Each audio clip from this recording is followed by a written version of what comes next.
Salut tout le monde, bienvenue chez les Tontons Blender, aujourd'hui pour une vidéo review de matériel, la petite Pocket Go de chez BitBoy. Voilà, donc c'est une petite console normalement clé en main, prêt à l'usage, qui embarque plusieurs émulateurs de rétro gaming. J'avais trouvé ça sur internet et je m'étais dit que ça serait plutôt pas mal de l'avoir pour les vacances, histoire d'emmener ces vieux jeux un peu partout. Les émulateurs c'est sympa, mais en fait, ce qui me semble intéressant c'est de pouvoir y jouer en mode nomade.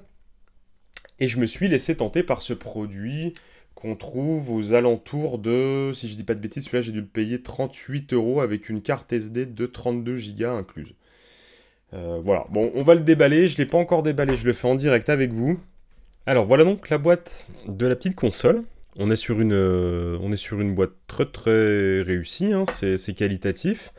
Alors c'est du carton rigide, qui ressemble un petit peu aux boîtes des smartphones. On est sur le même genre d'emballage. Avec donc le dessin ici de la console, le petit nom.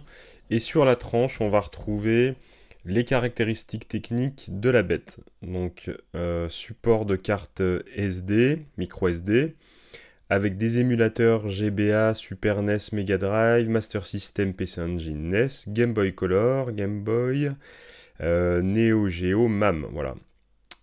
On a une prise de casque, la possibilité de sauvegarder les jeux, écran full screen original resolution display, donc on a donc une résolution d'origine qui est conservée, ou la possibilité de mettre en plein écran, ajustement de la luminosité, une batterie 100 mAh. Voilà, bon bah vous savez dire autant que moi, on va passer vite fait au déballage, c'est plutôt ce qui sera intéressant. Donc là, on a la console qui est dans un petit sachet plastique. Alors, hop. Un petit sachet plastique avec le dessin de la console par-dessus. Voilà. Alors tout d'abord, au niveau de la sensation en main, elle est très légère.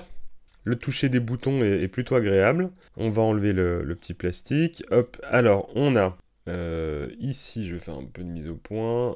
Tac. Le port de carte SD, la sortie pour la télé, la charge en micro USB, la prise casque, bouton reset, LR. Donc comme je vous disais, c'est la deuxième version des consoles de BitBoy, parce que la première qui ressemblait à une petite Game Boy vraiment en version miniaturisée, n'avait pas de gâchette, donc 4 boutons, une croix directionnelle et c'est tout. Là ça permet quand même de jouer aux jeux Super NES, à ce genre de jeu, donc c'est plutôt bien, c'est pour ça que je suis parti sur ce modèle, même si la BitBoy première version me plaisait au niveau esthétique, mais là ça a l'air plus jouable en tout cas. On a quoi d'autre dans la boîte? Alors, dans la boîte, un petit sachet avec la notice. C'est assez succinct, à l'endroit ça ira mieux. On n'apprend pas grand chose, voilà. Et puis dans le sachet... Alors dans le sachet on a le câble de recharge. On a la clé USB pour mettre la carte micro SD pour remettre des ROM, hein, pour ajouter des ROM sur les émulateurs. Et puis 4 boutons si on veut lui donner un petit look de Super Nintendo. Allez hop, fini pour le blabla, on l'allume.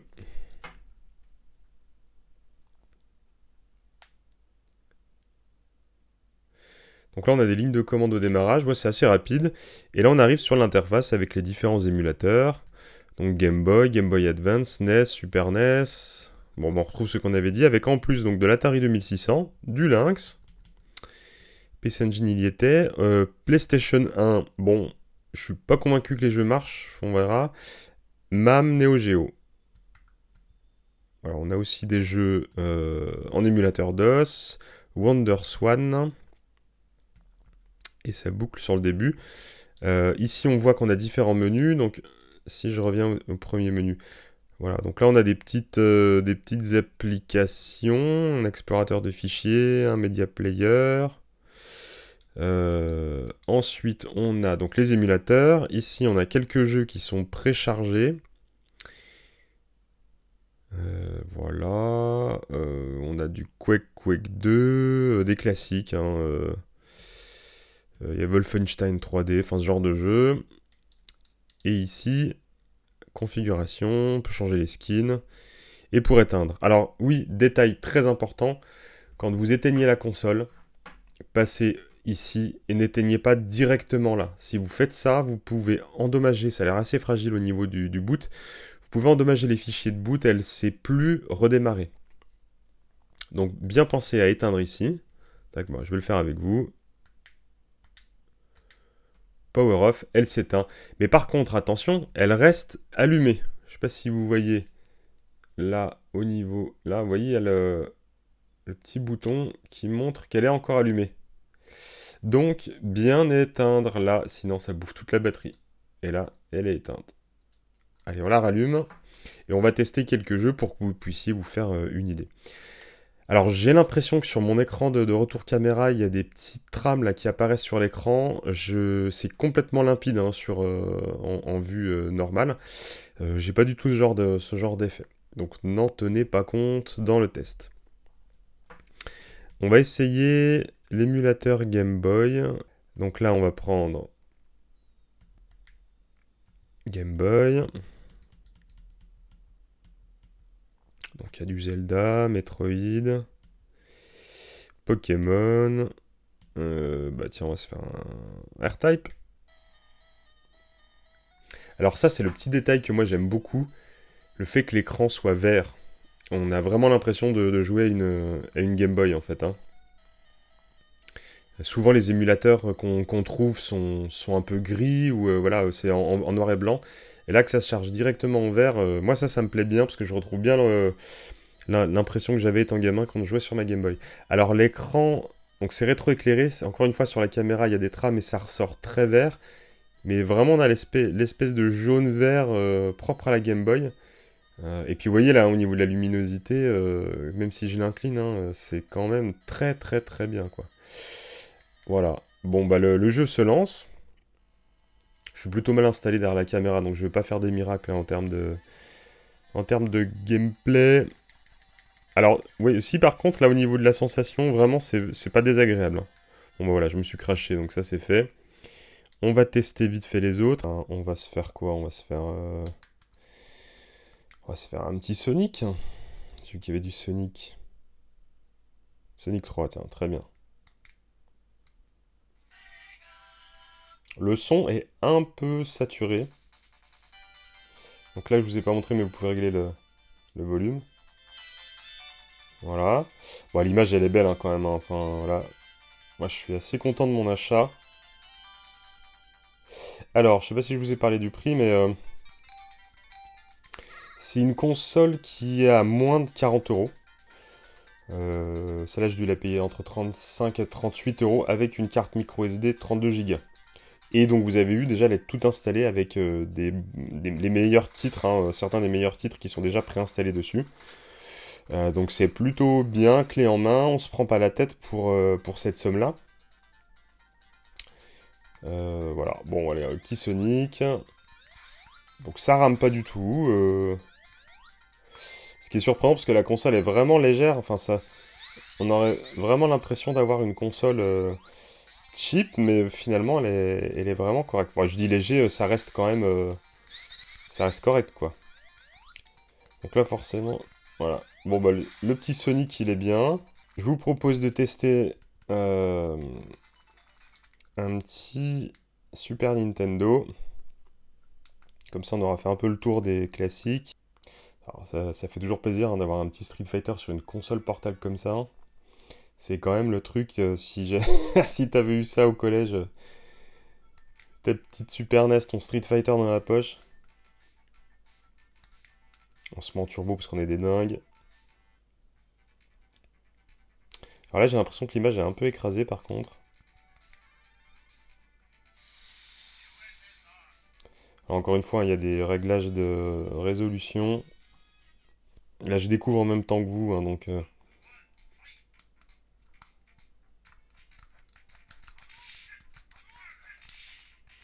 Petit Zangief. Ok, alors...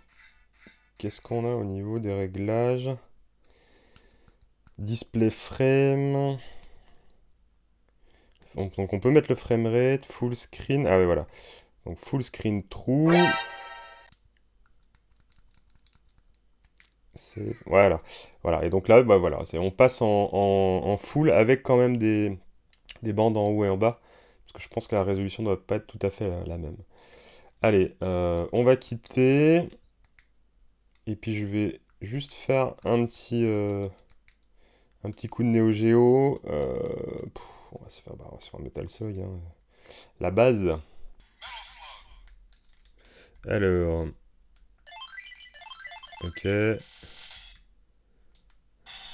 Bon bah ça rame pas non plus, hein, on est...